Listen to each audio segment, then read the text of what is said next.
Hello, everyone. So a recurring topic you see very often when you read Reddit or when you read YouTube comments or the forums, but also in-game chat in the maps, is that players struggle with their DPS number. They get a certain DPS number because they found the Golem testing area and they're testing their build, and maybe they get 5k DPS or 10k or 15k, whatever.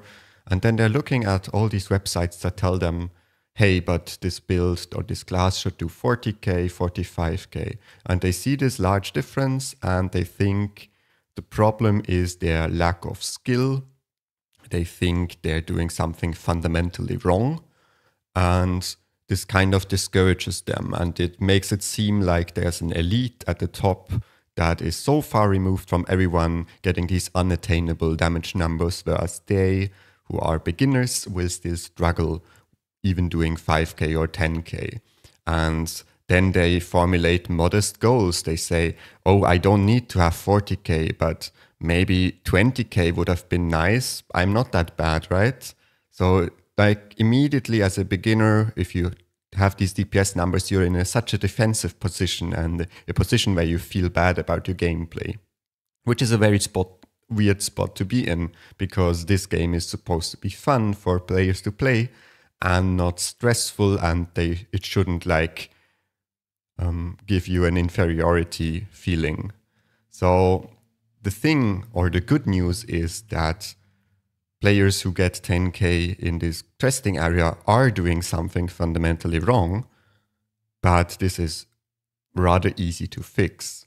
And it has nothing to do with their gameplay, their class knowledge, whatever, because most players who get here actually already have hundreds of hours in the game. Obviously, they're not newbies. They would understand how to do damage at a basic level. So in this video, I'm going to show you what you need to do to get, let's say, 75% of any benchmark number. Now, this might not exactly work on literally every build, but nearly every build. And especially if it's a beginner-friendly build like Condition Virtuoso, with a benchmark of 43,000, I would say that 75% of that, which is like 35,000, maybe 34,000, this is attainable for every single player.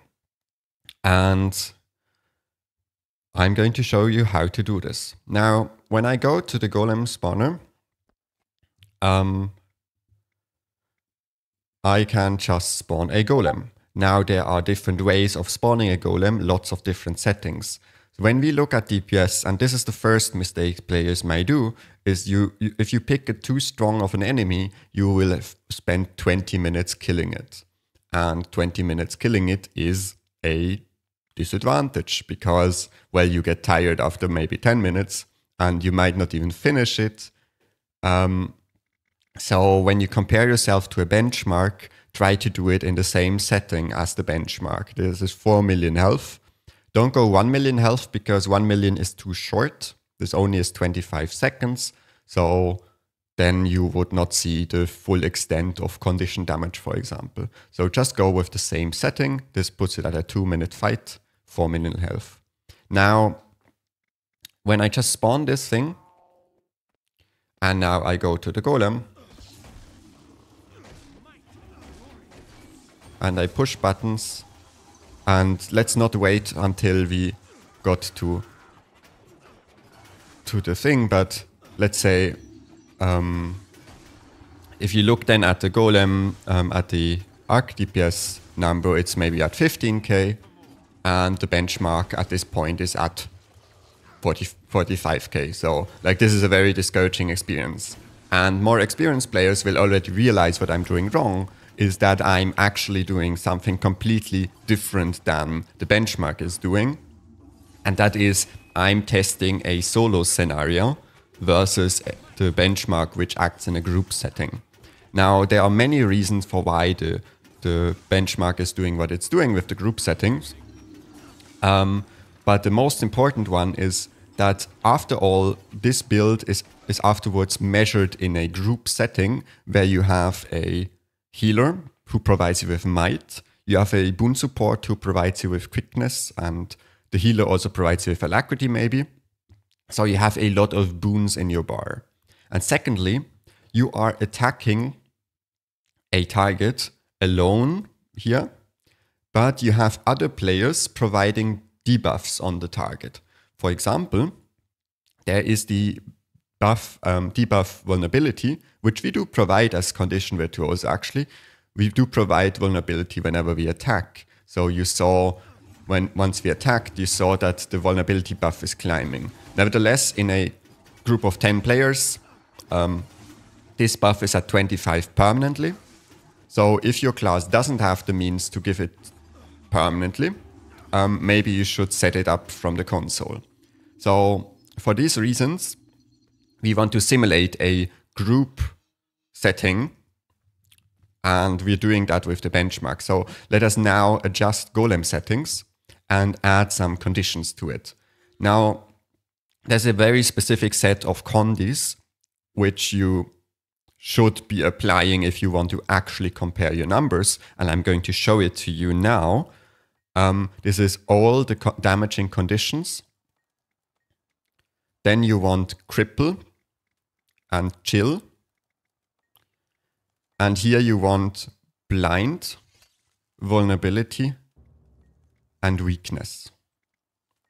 These are going to be 10 conditions. Now you don't have to remember all of those. What you can always do is when you look at a benchmark number, there's a benchmark video, and you will see the player will click on the target before starting, and you will be able to see which conditions are pre-applied, and then you can just copy those.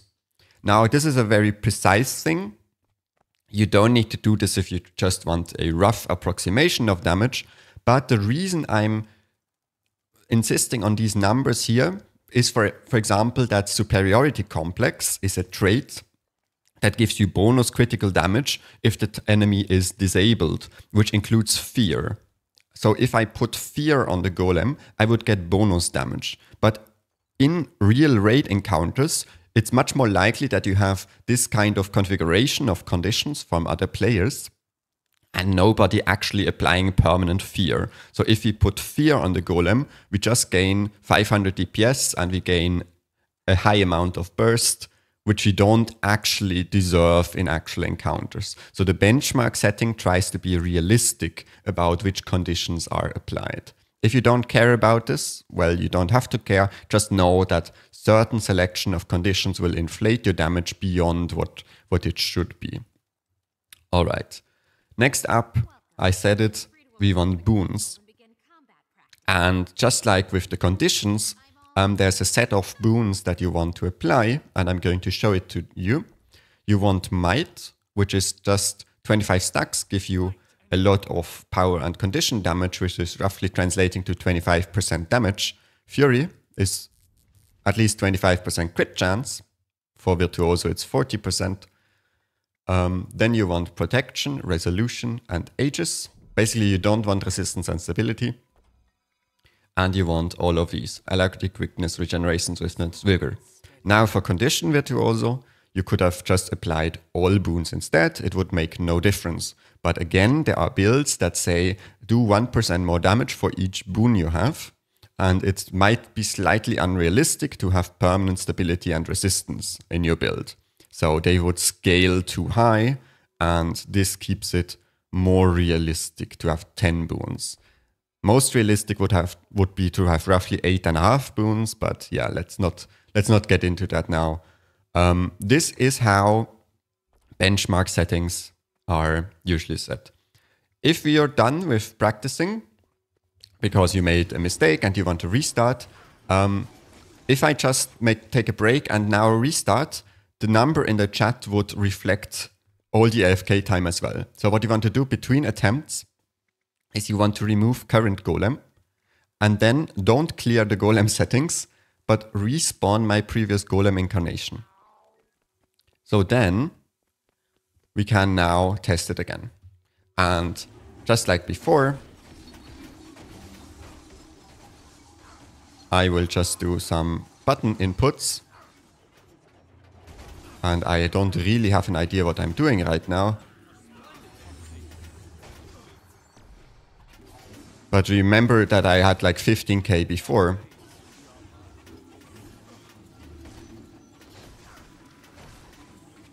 And now I'm already hovering around 28k. So like, I'm not really doing anything different than before, but just by applying the boons to myself and the conditions to the enemy, you can double your damage. Like, and I think nobody who goes here will see something different. Like, if you are new to this game, if you have maybe a bit of experience or something, you will also see this increase in damage just from putting boons on yourself. Now you might say, but you're more of a solo player, then you don't have the boons from allies, so you want a solo number. But then you shouldn't be comparing yourself to group benchmarks in the first place. Then 40k is completely out of reach anyway. So the best solo builds get around 30k. So yeah, why are you comparing your build to a group benchmark anyway and then feel bad about not reaching the same numbers as a group build? So yeah, so I really encourage you, if you want to test your benchmark number, test it with the same setup. And now I'm not actually done with the setup, because you also need to know that benchmarks are done with buff food. And right now I have healing power buff food. So you should check which buff food your build is using and then use that. This is for Condition Virtuoso, it's Toxic Focusing Crystal and the Oyster Soup. Now this is expensive, or could be expensive. This costs now 50 silver and the Focusing Crystal costs also 20 silver. So we're spending money here to practice. You shouldn't be using food all the time when practicing if you can't afford it. But if you want a number, if you want to compare yourself for half an hour maybe, why don't you use one food? Like, it's less than a gold. You can easily earn that money back, just so you can know where you stand. And the reason you should do that is very simple. Food is so important to a build. I'm going to show it to you. I try to like do the same bad gameplay as before, so it's not actually inflated by how I'm playing. But you see, like, I'm immediately climbing by 3k DPS or so. So food is actually, it gives you a lot of stats. So, okay, this is a special food because it just gives all stats. But typically you gain about 300 stat points from food and enhancement. And as a result, you will gain 8% DPS, maybe 10% even. So like, your DPS immediately climbs, and we are at 30k already. Now, next thing is, we're done with the theoretical setup with food and utility, boons and conditions. Now the next thing is that you actually need to take a look at your build. So the reason the benchmark is there is also to showcase you the gear. It's to showcase you the traits. And if you are not using the same gear and the same traits, your damage will be worse most of the time. So I very often see someone says Power Chrono should do 40k, but I'm only doing 10k. And then it turns out, in addition to doing everything else wrong, that they're also using a different weapon. For example, they're using a sword when the benchmark is using a dagger. They're using a great sword when the benchmark is using a spear. This is just a literal example from 2 days ago. So I'm not making this up. So let's look at the gear and what components it has. So the gear, it has obviously a stat selection, which you should specifically follow. If it says the helmet should be power, condition, damage, and precision, with precision being the major stat, this combination is called rampagers, then it should be exactly that. And when it says that something is sinister, so power, precision with condition, major, damage, major, then it should be sinister, and your code should be sinister, nothing else. You want a complete set of gear, which is exactly the stat combination it needs to be according to the guide. Now, Not everyone has legendary gear or ascended gear, which are equal stats, by the way. Some only have exotic gear. Then you just pick exactly that stat combination in exotic gear. You trust me, you don't want to make your own choices about exotic gear. You want to follow exactly the stat combinations. The reason for it is, if you start to manually tinker with the precision value, the crit chance, because you're exotic, you gain a little less precision, so you are a bit below. If you then manually increase the precision, you will have to, whenever you get an ascended piece, you will have to redo your entire gear. Because as soon as you go above the crit cap, you will lose damage.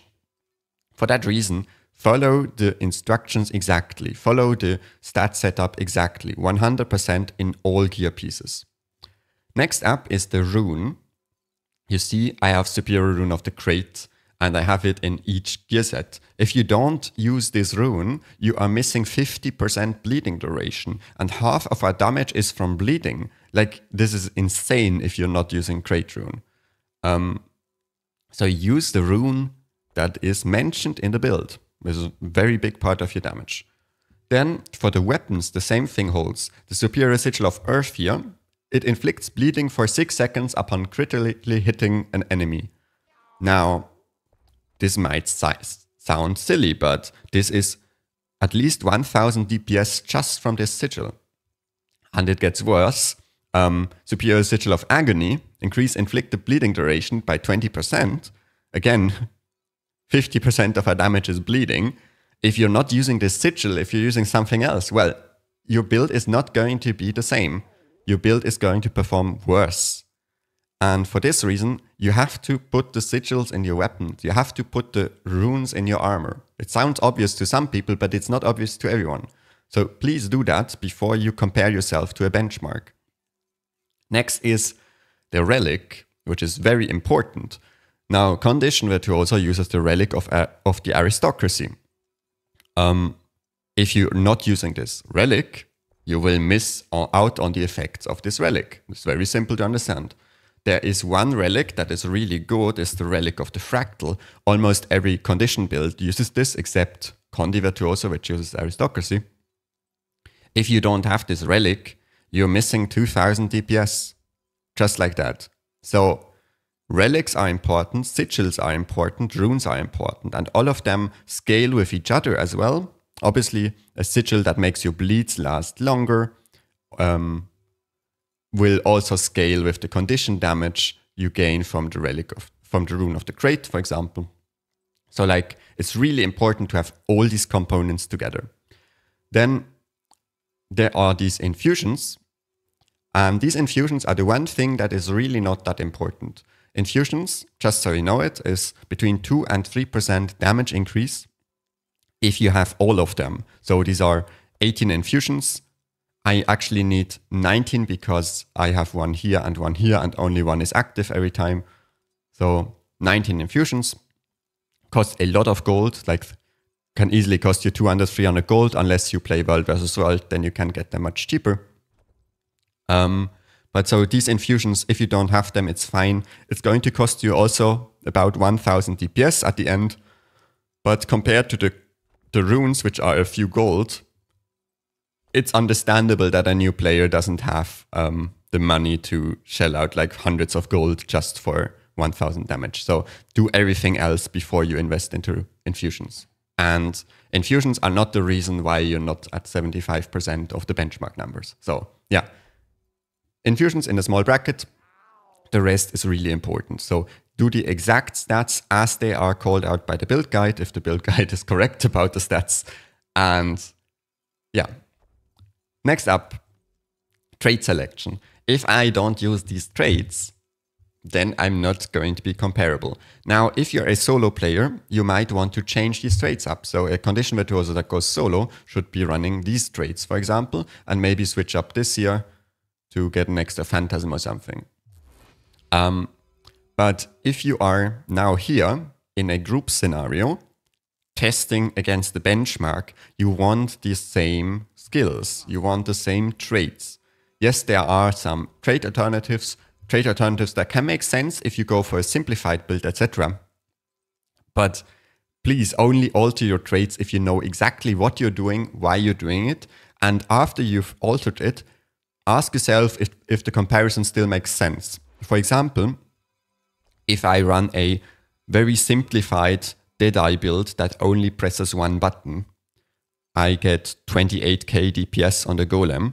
I ask myself, does it still make sense to compare this 28k with the quickness Deadeye that does 42k bench? Like, what am I comparing even? They are using different weapons, different traits, different everything. So yeah. So if you want to bench, try to stick to the traits that are given.